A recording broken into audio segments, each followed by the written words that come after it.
My detailing people, welcome back to another detailing video. It's been a long day, I'm exhausted. It looked like I've been to war, don't it? But anyways, in this video, what we're gonna talk about is me having to fire an employee, the testing trial that I went through, and what I've learned to better myself as a boss. So, let's talk about it.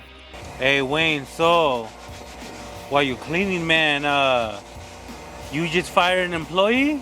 Yep, that's why I'm working by myself right now. I do not like working by myself anymore, but yeah, that happened. When this happened? A couple days ago, actually. I believe on Friday, I believe, yeah. Oh, dang. Somewhere around that time. So let's start from the beginning, Wayne. All right. Where did you meet this employee? Just about how I meet all my employees most of the time is from YouTube. Me posting something on Instagram, and they just inbox me, and then I tell them to meet me at my location to start training, and so I can meet them, and that's pretty much how it happens. Got you. Now, do you feel you got your training on lock, or you still need to perfect it? It's always room for improvement, but there's not really much I can really train somebody on. Hey, when you grab this, brush that. Hey, when you do this, use it. So it's just, really just seeing how good they are cleaning, letting them do their thing, see if they know. But most of the guys that come on are people that are detailers, and they're not really doing too good at the moment, so they decide to come on with me. So that may not always be good for me, because of course it's temporary. Got it. Most of the guys that I've hired have been detailers, and of course they come and work with me, and then they do their own thing. How do you feel about that? I love to help people. So if somebody came and said, hey, I want to work with you for 6 months, I just expect that person to stick it out for that amount of time that they, promised me. And then they can go and take whatever they learned and do their thing. I'll help them buy their stuff and show them, how to do things. I don't mind. Yeah, I'm gonna ask you what happened, Okay, Wayne. I was like, well, that was... So Wayne, Yeah. you've been hiring a couple new people, man. Yes, sir. Okay, for the people that want to hire somebody, have you decided what red flags to really keep in mind when hiring somebody, or not yet? The first thing I pay attention to is their attention to detail. So when they come out, they don't know I'm watching them, but I'm paying attention. They're leaving stuff. I'm already looking at stuff ahead of time. I'm paying attention to how they're brushing. If they're like this, look, when I see people like this, I know they don't know how to detail. But when I see somebody grab it like this, and they're like this, and they're into what they're doing, then I'm like, okay, he knows what he's doing. So attention to detail is what I pay attention to first.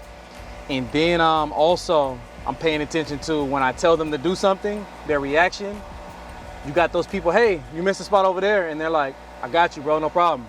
And you got those people, hey, you missed a spot. And they're like, you know what I mean? And then you can kind of see the frustration. Hey, can you come over here and make sure you do this bit?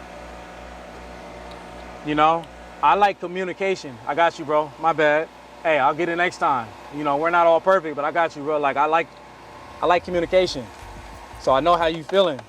But if you ain't communicating with me, it's a problem. All right. And then I'm paying attention if they have a vehicle also. They need reliable transportation. Reliable transportation, for sure. All right, man. So this certain employee, we're not gonna mention no names. We're not gonna put him out like that, but this is a learning experience for you and hopefully the audience. Yes, sir. Did the day that you fired him, did it start off bad, or did it come out of nowhere? It didn't start off bad. It came out of nowhere. Yeah. So I go through a phase. My rates are low when I start because, for instance, I'm paying somebody $15 an hour when they come because I need to see what you could do. I tell them I'm paying you between $15 and $25 an hour. Depending on how you work is gonna determine. After the 3 weeks, I tell them you got a 3-week probation of showing up on time, doing what you need to do. And after that, we're gonna evaluate and we're gonna talk about how much more I'm gonna pay you. Oh, I gotta finish the story. Yeah. So I'd start everybody off at that. So what happened was I asked him to polish a spot on a vehicle, right? So he polished it a little bit, and then I took over. We were having problems with some stains that were on the back of a bumper.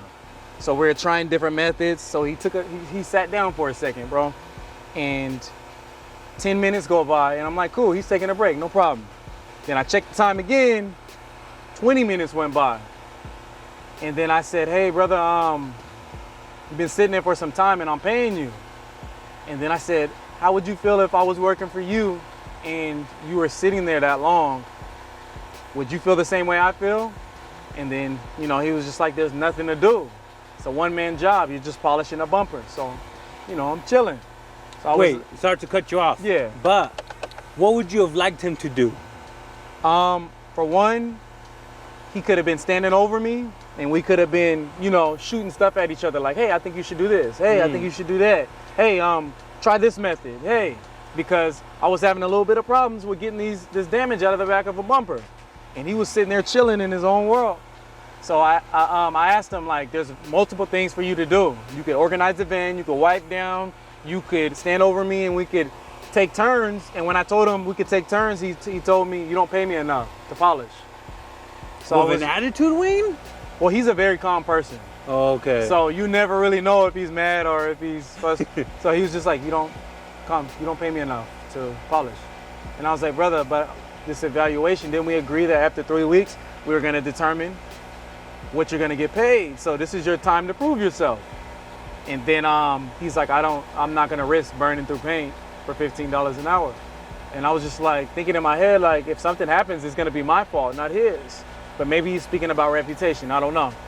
So then after that, we just kept shooting stuff back at each other. I was like, well, I'm gonna need you to get up and figure something out. He was like, well, do you want me to go home? And I was just like, you can go ahead and go home. That's fine.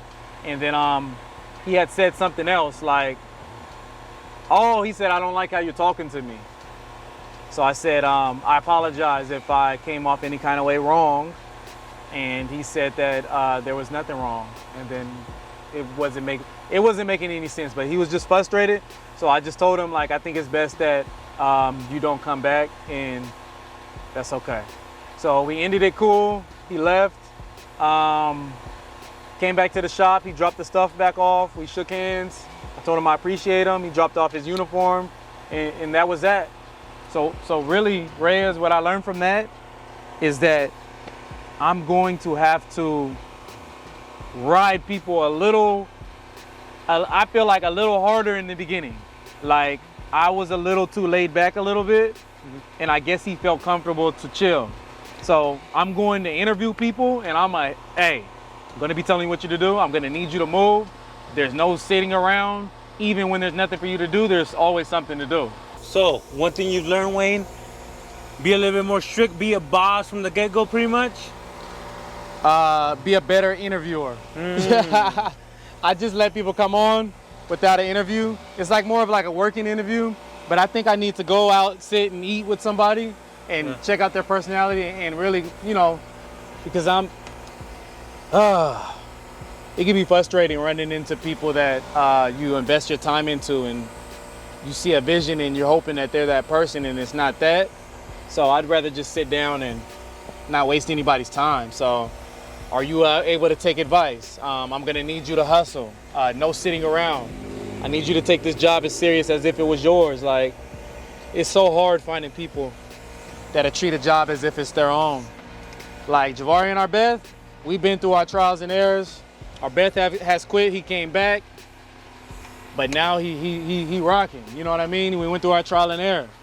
Javari, my brother, he's been with me since day one. Like, that team right there, like, they're solid. I'm gonna take care of them, they're gonna get raises, you know what I mean? I plan on them growing within the company. And I hope they don't have to go anywhere else. So I hope to find other people like them, or, you know. Yeah. If you're out there, man, Sacramento, California area, you're looking for a job, come through, let's go through the interview. You're looking to grow within the company from $15 to $25 an hour. Come on, show me what you can do. And also, if you're watching this video, brother, I appreciate you coming through and helping me. You helped out a lot, brother. Blessings to you, and put God first, bro. Now, you went from a 4-man team to a 3-man team now. Well, what's the game plan? You looking to hire? If so, how many people? What are you thinking? As much as I want to say that this is it and I'll just run this van by myself, I gotta keep going. You know what I mean? For the business owners out there, for the people that has given up and it's like, I'll just work by myself, don't give up. You know what I mean? Those people are out there. I know they're 1 in a million, but you got to keep pressing and don't give up. It's perfecting me. That's all it's doing. It perfects me. So now I know I'm gonna start doing like real interviews. My receptionist said that she'll sit down with me. We'll have them come into the office and really get for real.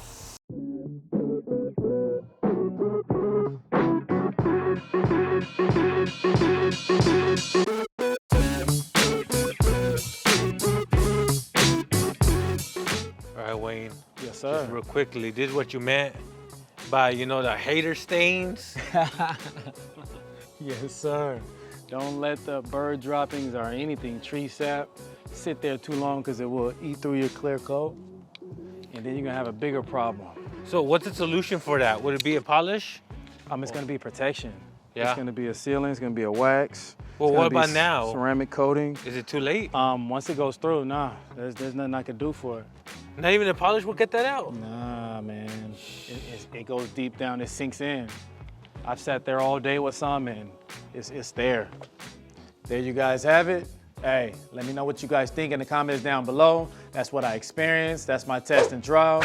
Let me know what you guys would have done better or how you feeling about that. Drop it down in the comments below. Like, share, subscribe. You guys know the drill. Let's do it.